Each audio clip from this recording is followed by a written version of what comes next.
ରାତିରେ ଲିଫ୍ଟରେ ଛାତ ଉପରକୁ ଯିବାକୁ ଲିଫ୍ଟର ବଟନ୍ ଚିପିଲା ରୋନିତ। ପୁରା ପରିବାର ଘରେ ବ୍ୟସ୍ତ ଥିଲେ। ଏପଟେ ରୋନିତ ଛାତ ଉପରେ ପହଞ୍ଚି ପ୍ରେମିକାକୁ ଭିଡ଼ିଓ କଲ୍ କଲା।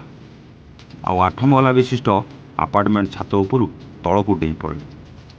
କିଛି ପଡ଼ିଲା ଭଳି ଜୋରରେ ସାଉଣ୍ଡ ହେଲା। ପାଖରେ ଥିବା ଲୋକ ଦୌଡ଼ି ଆସିଲେ। ଆଉ ଦେଖିଲା ବେଳକୁ ରୋନିତ ଆଉ ଏ ଦୁନିଆରେ ନାହିଁ। କ'ଣ ଘଟିଥିଲା ରୋନିତ ସହିତ? ପରିବାରକୁ ଛାଡ଼ି କାହିଁକି ଏମିତି ଏତେ ବଡ଼ ଡିସିସନ୍ ନେଲା ରୋନିତ? ଆସନ୍ତୁ ଜାଣିବା ଆଜିର କାହାଣୀ। ହ୍ୟାଲୋ, ହାଏ, ନମସ୍କାର। ଷ୍ଟୋରି ୱିଥ୍ ପ୍ରତାପକୁ ଆପଣମାନଙ୍କୁ ପୁଣି ଥରେ ସ୍ୱାଗତ। ସମସ୍ତେ ଘର ଭିତରେ ଥିଲେ। ଜୋରରେ ସାଉଣ୍ଡ ଶୁଣି କ'ଣ ହେଲା ବୋଲି ବାହାରକୁ ଦୌଡ଼ି ଆଉ ଯାହା ଦେଖିଲେ ନିଜକୁ ବିଶ୍ୱାସ କରିପାରିଲେ। ତଳେ ପଡ଼ିଥିଲା ବ୍ରିଲିଆଣ୍ଟ ଯୁବ ଇଞ୍ଜିନିୟର ରୋନିତର ରକ୍ତ ଜୁଳୁବୁଳୁ ମୃତଦେହ। ରୋନିତକୁ ଆମେ ବ୍ରିଲିଆଣ୍ଟ କାହିଁକି କହୁଛୁ ପରେ ଜାଣିବୁ। ଆଗେ ଘଟଣା ବିଷୟରେ ଜାଣିବା। ପଡ଼ୋଶୀ ରୋନିତର ମୃତଦେହକୁ ଦେଖି ପରିବାର ଲୋକଙ୍କୁ ଡାକିଥିଲେ। ପରିବାର ଲୋକ ରୋନିତକୁ ଏମିତି ଅବସ୍ଥାରେ ଦେଖି ନିଜକୁ ସମ୍ଭାଳି ପାରୁନଥିଲେ। କାନ୍ଦ ବୋବାଳିରେ ଫାଟି ପଡ଼ୁଥିଲା ପୁରା ଆପାର୍ଟମେଣ୍ଟ ପରିସର।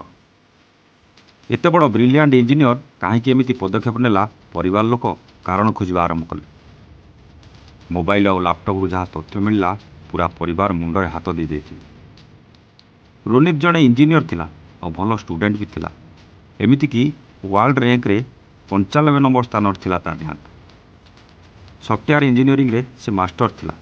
ବହୁତ ବଡ଼ ବଡ଼ କମ୍ପାନୀରୁ ବି ତାକୁ ଅଫର ଆସିବା ଆରମ୍ଭ ହୋଇଯାଇଥିଲା। ୟା ଭିତରେ ରୋନିତକୁ ଗୋଟେ ଯୁବତୀ ସହିତ ପ୍ରେମ ହୋଇଯାଇଥିଲା।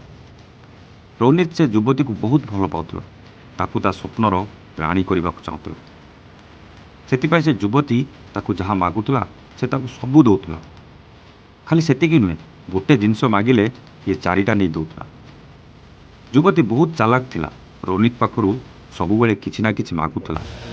ଆଉ ରୋନିତ ବି ଘରୁ କିଛି ନା କିଛି ବାହାନା କରି ପଇସା ନେଇ ତାକୁ ବହୁତ ଦାମୀ ଜିନିଷ ବି କିଣିକି ଦେଉଥିଲା।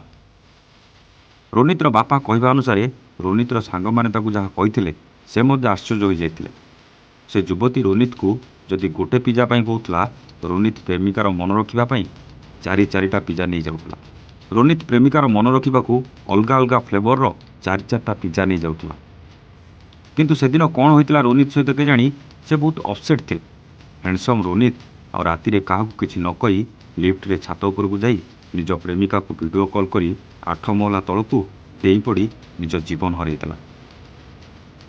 ପୁରା ପରିବାର ଆଜି ଦୁଃଖରେ ଭାଙ୍ଗି ପଡ଼ୁଛନ୍ତି। ପୁଅକୁ ନ୍ୟାୟ ଦେବାକୁ କାନ୍ଦି କାନ୍ଦି ଗଡ଼ି ଯାଉଛନ୍ତି। କିନ୍ତୁ ସେ ଯୁବତୀ ରୋନିତଠୁ ସବୁ ଲୁଟି ସାରିବା ପରେ ଖୁଲମ ଖୋଲା ବୁଲୁଛି। ଜଣା ନାହିଁ ଏମିତି ଆଉ କାହାକୁ ପଟେଇକି ଖାଇବା ପାଇଁ ଆଉ ରୋନିତ ଭଳି ଆଉ କାହାକୁ ଜାଲରେ ପକାଇବାକୁ ଚେଷ୍ଟା କରୁଥିବ କି ନାହିଁ ସେ ଯୁବତୀ। କିନ୍ତୁ ଆପଣମାନେ କହିଲେ ରୋନିତ ଯାହା କଲା କ'ଣ ଠିକ୍ କଲା?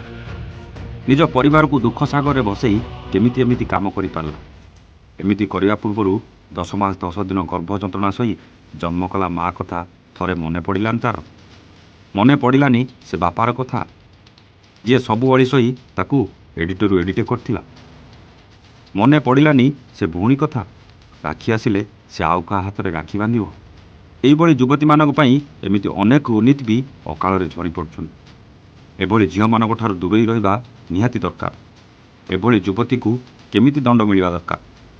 ପୋଲିସ କ'ଣ ଯୁବତୀକୁ ଧରି ରୋନିତ ପରିବାରକୁ ନ୍ୟାୟ ଦେଇପାରିବ? ଏସବୁ ପ୍ରଶ୍ନର ଉତ୍ତର ଆପଣ କମେଣ୍ଟରେ ନିଶ୍ଚିତ ଜଣାଇବେ। ଆଜି ପାଇଁ ରହୁଛୁ, ପୁଣି ଆସିବୁ ଷ୍ଟୋରି ୱିଥ୍ ପ୍ରତାପର ଆଉ ଏକ ନୂଆ କାହାଣୀ ସହିତ। ସେତେବେଳେ ଯାଏ ନମସ୍ତେ, ଜୟ ଜଗନ୍ନାଥ।